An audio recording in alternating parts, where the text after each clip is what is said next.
शांति।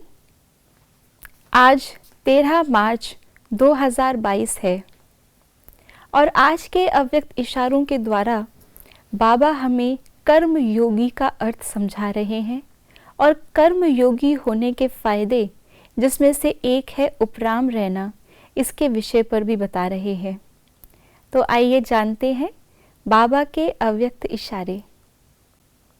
अभी अनुभवों की गुह्यता की प्रयोगशाला में रहने का अभ्यास करो। ऐसे महसूस हो जैसे यह सब कोई विशेष लगन में मगन इस संसार से उपराम है। कर्म और योग का बैलेंस और आगे बढ़ाओ। कर्म करते योग की पावरफुल स्टेज रहे। यह बैलेंस रखने से पुरुषार्थ की गति तीव्र हो जाएगी। जैसे कि कहानी बताते हैं कि राजा जनक के पास नारद पहुँचे और नारद जी ने उनसे पूछा कि हे राजन, इतना भव्य राज्य होते हुए भी, इतना सुंदर महल होते हुए भी आप उपराम कैसे रह पाते हैं? आप जीवन मुक्त कैसे रह पाते हैं? अनासक्त कैसे रह पाते हैं? तो नारद जी को जनक राजा ने एक तेल से भरा हुआ जलता हुआ दिया और कहा कि इस दीपक को आप लेकर के मेरे पूरे महल का चक्र लगाइए, लेकिन ना तो लौ बुझे और ना ही तेल छलके। तो स्वतः ही हम सभी जानते हैं इसका परिणाम क्या हुआ।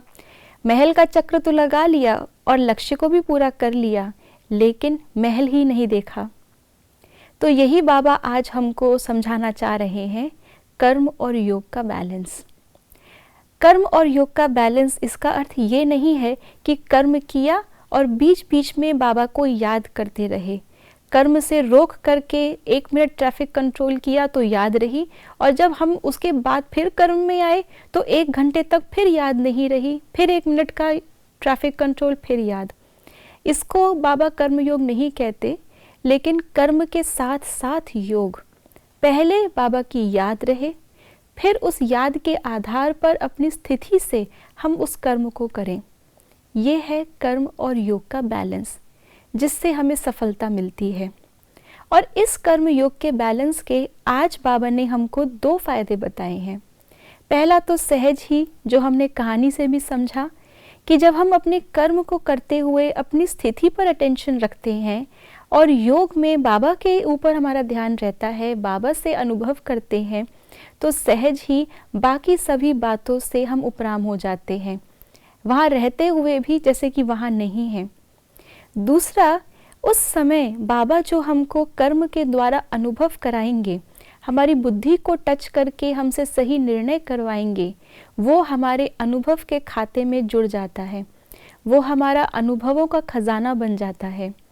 तो एक तो कर्म करते हुए सभी दुनिया से हम न्यारे नज़र आते हैं, क्योंकि हम कर्म तो कर रहे हैं लेकिन बुद्धि हमारी उपराम है। और दूसरा, उस कर्म को करते हुए जो बाबा ने मुझे श्रेष्ठ बुद्धि दी, श्रेष्ठ अनुभव कराए, ये अनुभव ही मेरे जीवन की प्रयोगशाला बन जाती है और इस प्रयोगशाला में ही हम तीव्र पुरुषार्थी बनकर निखर पाते हैं।